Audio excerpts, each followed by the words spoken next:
مرحبا بكم في قناة اسمع انجلش. هنا نتعلم اللغة الإنجليزية بطريقة بسيطة وسهلة من خلال القصص والفيديوهات القصيرة. إذا أعجبكم المحتوى فلا تنسوا الضغط على زر الإعجاب والاشتراك في القناة. تابعونا دائما لتتعلموا كلمات جديدة وتحسنوا لغتكم خطوة بخطوة. فلنبدأ معا. Hello everyone and welcome back to our channel. Today, I've got a really fun story for you. It's all about a normal day at school that turns into a huge adventure.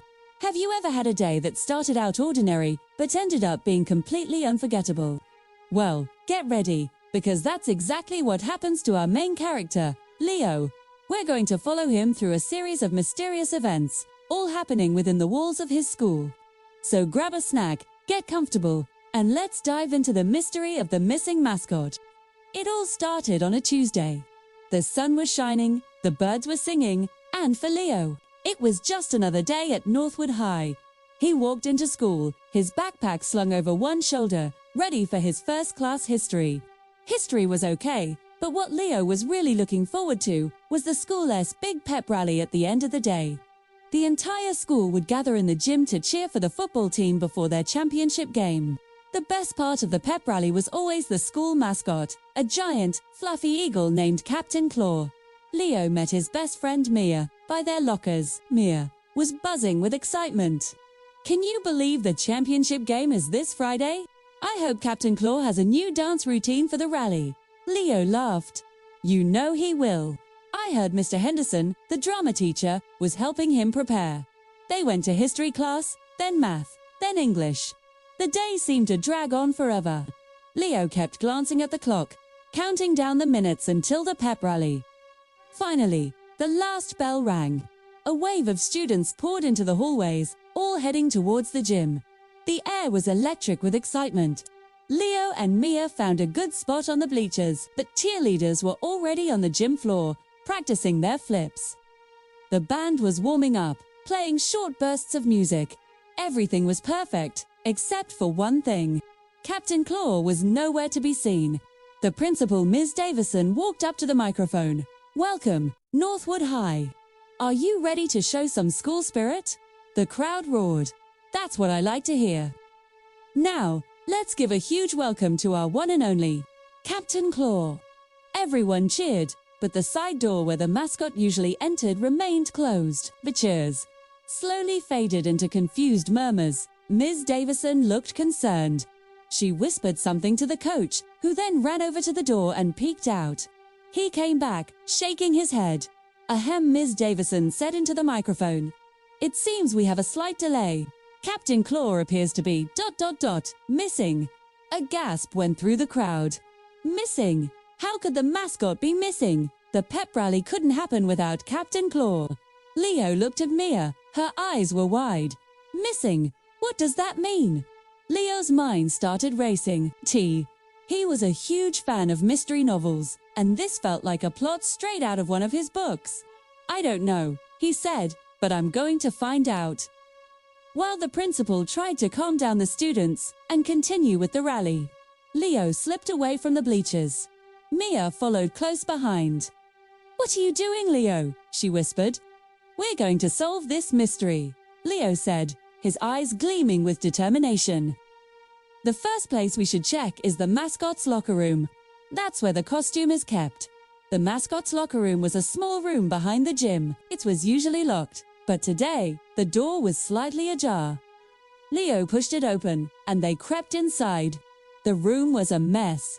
The costume's giant eagle head was on the floor, and feathers were scattered everywhere. But the body of the costume was gone. Look, Mia pointed to a piece of paper on a small table. Leo picked it up. It was a note, written in messy cut-out letters from a magazine. It read, if you want to see your eagle again, follow the clues. Your first is where knowledge is stored in rows and rows. Leo's eyes lit up. Where knowledge is stored in rows and rows, ... the library. They hurried out of the locker room and ran to the library. The library was on the other side of the school, and it was completely empty. The librarian, Mrs. Gable, was at the pep rally. Okay, Leo whispered, looking around at the towering shelves of books. A clue could be anywhere. How are we supposed to find it? Mia asked, looking overwhelmed. Let's think like the kidnapper, Leo said. If I were hiding a clue in a library, I'd put it somewhere related to our school. Something about eagles. Mia's face brightened. The nature section. There's a whole shelf on birds' day. They rushed to the nature section and started scanning the books. Leo pulled out a thick book titled Birds of North America. Tucked inside was another note. This one said, "You're smart, but can you figure this out? Your next clue is where colors mix and art is shouted out." Where colors mix and art is shouted out, Mia repeated. That has to be the art room. Off they went to the art room on the second floor. The room smelled of paint and clay. Canvases were propped up on easels, and half-finished sculptures sat on tables. It was even messier than the mascot's locker room. V's is going to be even harder, Mia sighed, looking at the creative chaos. Let's split up, Leo suggested. You check the paint supplies. I'll check the sculpture tables. Leo carefully looked around the clay pots and wire figures. Nothing. Mia was rummaging through drawers of paint, tubes and brushes. Leo, come here, she called out. She was holding a small empty paint can. Taped to the bottom was their third clue. Nice work. You're getting warmer. For your next hint, go to the place where notes float and melodies are born. The music room, they said in unison. Thor. The music room was just down the hall. Inside, music stands were arranged in a semicircle, and a grand piano stood on a small stage. The room was quiet, almost eerily so. Okay, where would you hide a clue in a music room? Leo wondered aloud. He walked over to the piano and lifted the lid. He gently pressed a key. A single, clear note echoed in the room. Mia was looking at the sheet music on the stands. Leo, look at this. All the music is for the school song, except for this one. She pointed to a single stand in the middle. The sheet music on it was different. It was a song Leo had never seen before. At the bottom of the page, written in tiny letters, was the fourth clue. Almost there. Detectives. Your final clue awaits where stars are studied and the universe expands. Leo scratched his head. Where stars are studied, ... the science lab. No, that doesn't feel right. Mia snapped her fingers. The planetarium. Remember Mr. Clark took us there last year? It's on the top floor. The planetarium was a small, dome-shaped room that was mostly used for storage. It was dark inside. Leo found the light switch and flipped it on. The ceiling was painted with stars and constellations. In the center of the room was a large old projector. This must be it, Leo said, walking towards the projector. There, sitting on the projector's lens, was not a note, but a small key. Attached to the key was a tag. The tag had one word on it. Rooftop, the rooftop, Mia asked, her voice a little shaky. Are we allowed to go up there? We have to, Leo said, his heart pounding. Captain Claw is counting on us. The door to the rooftop was at the end of the hallway. It was always locked, but the key Leo held in his hand slid perfectly into the lock. He turned it, and the door creaked open. They stepped out onto the flat roof of the school. The wind was stronger up here, and they could hear the muffled sounds of the pep rally still going on in the gym below. And there, in the middle of the rooftop, was the body of the Captain Claw costume. It was propped up against an air conditioning unit, and next to it, holding the giant eagle head, was a student. It was Sam, a quiet kid from their grade. He was known for being a genius with computers and gadgets, but he mostly kept to himself. Sam, Leo asked, completely surprised. You're the kidnapper. Sam looked up, startled. He looked embarrassed, not malicious. I wasn't kidnapping him. I was upgrading him. Leo and Mia stared at him, confused. Upgrading him? Mia asked. Yeah, Sam said, gesturing to the costume. I thought Captain Claw was a little ... old-fashioned. The pep rallies are always the same. So, I had an idea. He reached into the eagle head and pulled out a small electronic panel. I installed LED lights in the eyes so they can flash in time with the music. And I put small speakers in the wings to play sound effects. I was just trying to make him cooler. Leo looked at the costume, then back at Sam. So, ... all the clues. Sam grinned shyly. That was just for fun. I thought it would be a cool scavenger hunt. I didn't think anyone would actually follow them. I was going to bring him back down right before the rally ended, as a big surprise. Leo started to laugh. Mia joined in, too. All this time they thought they were solving a serious crime, but it was just Sam trying to do something nice for the school.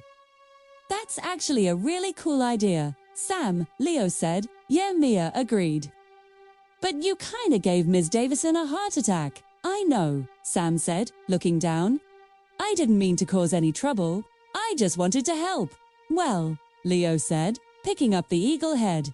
The rally isn't over yet. Let's get Captain Claw back where he belongs. And this time, with his new upgrades.